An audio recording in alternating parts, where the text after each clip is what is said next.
with the war on ISIS and the death of American hostage Kayla Mueller. She had been held for a year and a half by the terror group. This morning we are learning more about her life. ABC's Brian Ross is here with that. Good morning, Brian.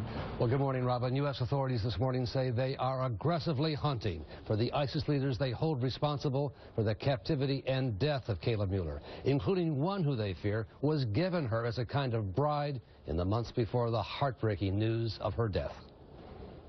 Kayla has touched the heart of the world. The world grieves with us. The world mourns with us.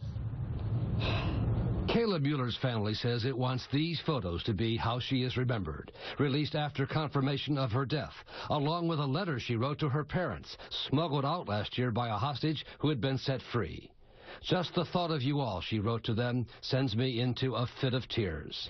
There were lots of tears as her aunt and others spoke of the young American idealist. In Kayla's letter to Marsha and Carl, she wrote, "I have come to see there is good in every situation. Sometimes we just have to look for it. And right now, that's what we're all trying to do." With Mueller's death now confirmed, people involved in trying to rescue her told ABC News they had been tracking a senior ISIS leader who had been given her as a kind of bride or reward. In the past, we've seen that ISIS has actually sold off women and young girls into the custody of their fighters on the front lines. The 26-year-old Arizona native went to Syria with a Syrian boyfriend to work with war refugees. I am in solidarity with the Syrian people.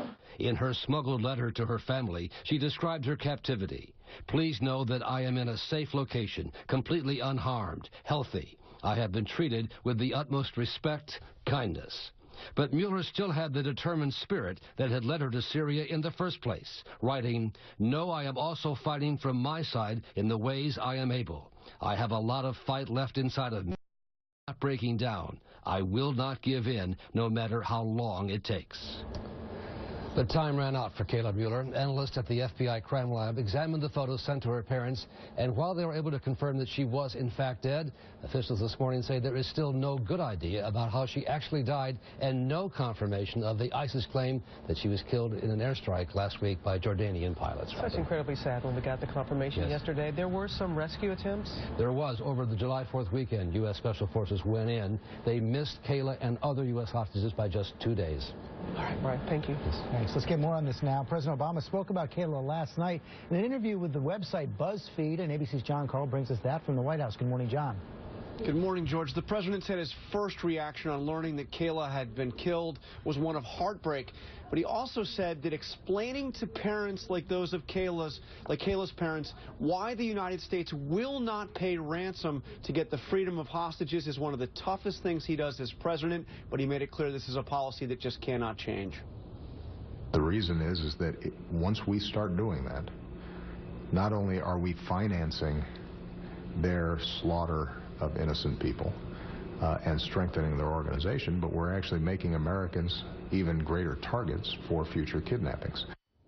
But the problem, George, is that the European countries have no such prohibition and routinely pay ransom to groups like ISIS. And, John, it comes amid so much concern about the threat that ISIS could pose to our homeland as well. Big hearing on Capitol Hill today where the chairman of the committee is saying right now this is the largest convergence of Islamist terrorists in world history in Syria and Iraq. Yeah, and this stands in stark contrast to what the president has said recently. In an interview released earlier this week, the president said that the terrorist threat is exaggerated by the media, and he compared his job in fighting terrorism to that of a big city mayor trying to keep the crime rate down. But his counter FBI has some very stark warnings in his testimony today. He says there is a new wave of terrorism, and he warns, quote, George, individuals inspired by foreign terrorist groups could be covertly arming themselves with expertise and tools to carry out an attack on the homeland. Okay, John Carl, thanks very much. All right, George, now to